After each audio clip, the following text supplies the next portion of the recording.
नमस्कार, जनबल में आपका स्वागत है।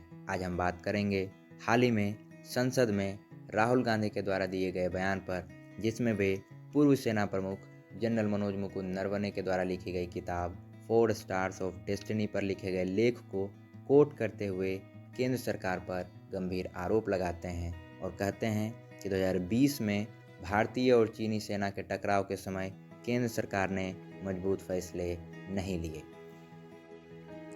Rahul Gandhi 4 stars of destiny पर लिखे गए लेख को इसीलिए कोट कर रहे हैं क्योंकि यह किताब अभी भी औपचारिक रूप से प्रकाशित नहीं हुई है। जानकारी के अनुसार 2024 के शुरुआत में ही यह किताब प्रकाशन के लिए तैयार थी, लेकिन रक्षा मंत्रालय ने समीक्षा के लिए इस किताब के प्रकाशन पर रोक लगा दी, जो कि अभी भी जारी है।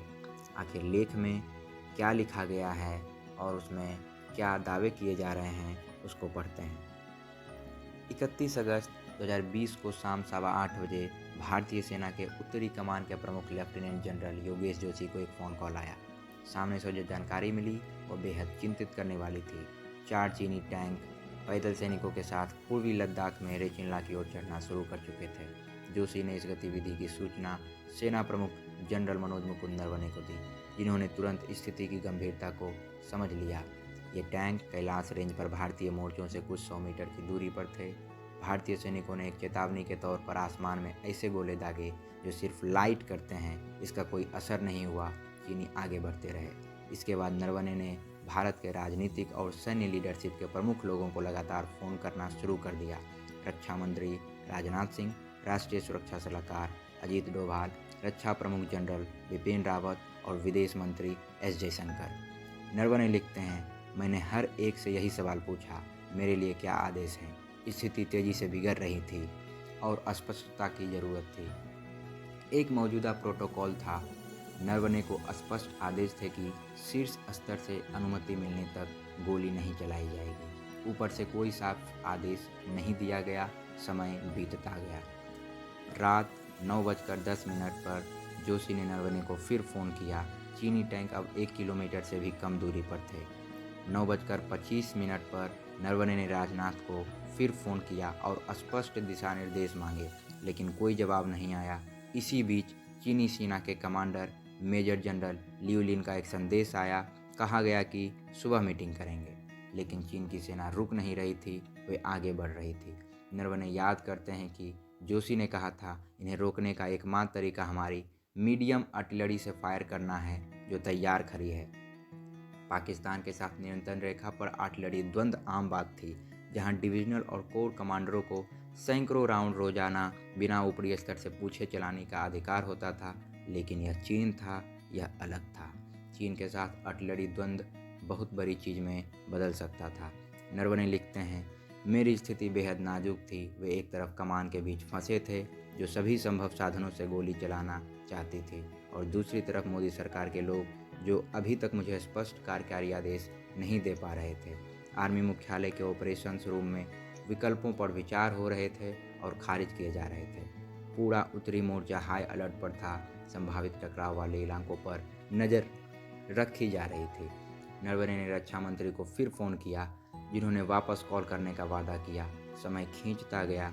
हर मिनट चीनी टैंक और करीब आ रहे थे। राजनाथ ने 10:30 बजे वापस फ़ोन किया। उन्होंने प्रधानमंत्री नरेंद्र मोदी से बात की थी। मोदी के निर्देश सिर्फ एक वाक्य में थे, जो उचित समझो वो करो। लेख में किए गए दावों के अनुसार किताब में आगे नरवणे लिखते हैं कि मेरे हाथ में गर्म आलू पकड़ा दिए गए और पूरी जिम्मेवारी मुझ पर ही छोड़ दी गई। यही आरोप राहुल गांधी केंद्र सरकार पर लगा रहे हैं कि वे फैसले लेने में विलंब किए और अस्पष्टता दिखाई।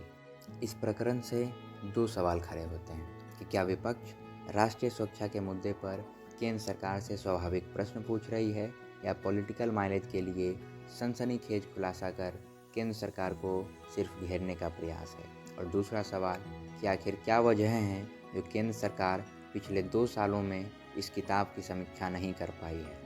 क्या केंद्र सरकार को यह भय है कि इस किताब के प्रकाशन से उसकी जो छवि है कड़ी सैन्य फैसले लेने की, उस पर चोट पहुंचेगी, क्योंकि सेना प्रमुख के बातों को जनता के सामने चुनौती देना आसान नहीं होगा।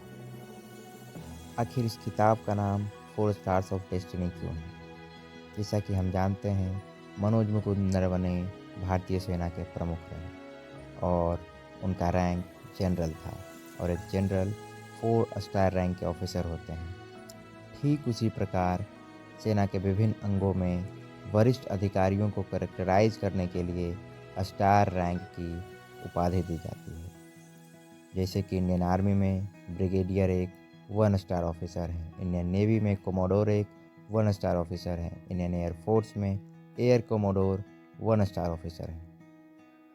आज हम खास तौर पे तीनों अंगों के 5 स्टार रैंक के ऑफिसरों की चर्चा करेंगे, जो कि इंडियन आर्मी में फील्ड मार्शल कहलाते हैं, इंडियन नेवी में एडमिरल ऑफ द फ्लीट कहलाते हैं और इंडियन एयर फोर्स में martial of the air force कहलाते हैं।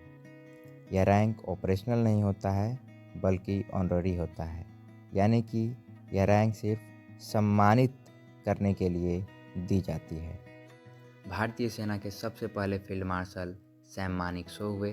भारत पाकिस्तान युद्ध 1971 के समय में इन्होंने भारतीय सेना का नेतृत्व किया। एक 5 स्टार रैंक ऑफिसर की यह खासियत होती है कि वे अपने हाथ में बैटन कैरी करते हैं, जो कि आप देख सकते हैं। इसके ऊपर में अशोक स्तंभ लगा है और वे अपनी सलामी भी इसी बैटन से देते हैं। सैम मानेकशॉ के ऊपर हिंदी सिनेमा में सैम बहादुर नाम से एक मूवी भी बन चुकी है। इनके अलावा भारतीय सेना के प्रथम प्रमुख के.एम. करियप्पा को भी भारत पाकिस्तान विभाजन के समय सेना का कुशल विभाजन का नेतृत्व करने के लिए और भारत पाकिस्तान युद्ध 1947-48 के समय में भी इनके कुशल नेतृत्व के लिए इन्हें भी फील्ड मार्शल रैंक से नवाजा गया। इसके अलावा भारतीय वायुसेना के इकलौते 5 star rank officer Bharat Pakistan युद्ध 1965 के समय वायुसेना प्रमुख रहे अर्जन सिंह को मिला है। आर्टिलरी की चर्चा लेख में की गई थी। आखिर आर्टिलरी क्या होता है? एक लार्ज कैलिबर मिलिट्री वेपन होता है, यानी कि बड़ी क्षमता वाला एक सैन्य हथियार। आर्टिलरी के कई प्रकार है, उसमें से एक प्रकार है होवित्जर। ये लॉन्ग रेंज और इनडायरेक्ट फाइट के लिए इस्तेमाल होता है, यानी कि लंबी दूरी पर मार करने के लिए, जब दुश्मन विजिबल रेंज में नहीं है, दुश्मन दिख नहीं रहा है, और इनडायरेक्ट फाइट बिल्कुल आमने सामने की जब लड़ाई नहीं होती है तो दूर तक मार करने के लिए हम होवित्जर का इस्तेमाल करते हैं। इसके अलावा टैंक भी एक आर्टिलरी का ही प्रकार है, जो कि शॉर्ट रेंज, डायरेक्ट फाइट और हैविली आर्म्ड होता है, यानी कि इसको बिल्कुल आमने सामने पर लड़ाई में इस्तेमाल किया जाता है और ये हैविली आर्म्ड होता है। इसमें बहुत तेज़ी से बारूद गोले की मार की जाती है। ये भी एक आर्टिलरी का ही प्रकार है। इसके अलावा जो चीफ ऑफ डिफेंस स्टाफ की पोस्ट है वो भी एक 4 स्टार रैंक की कैटेगरी में ही आती है और भारतीय नौसेना में आज तक कोई भी 5 स्टार रैंक ऑफिसर नहीं हुए हैं। Field marshal Sam Manekshaw, field marshal K M. Cariappa और marshal of the air force Arjan Singh, यही 3 ऑफिसर हैं जो इस देश में 5 स्टार रैंक से नवाजे गए हैं।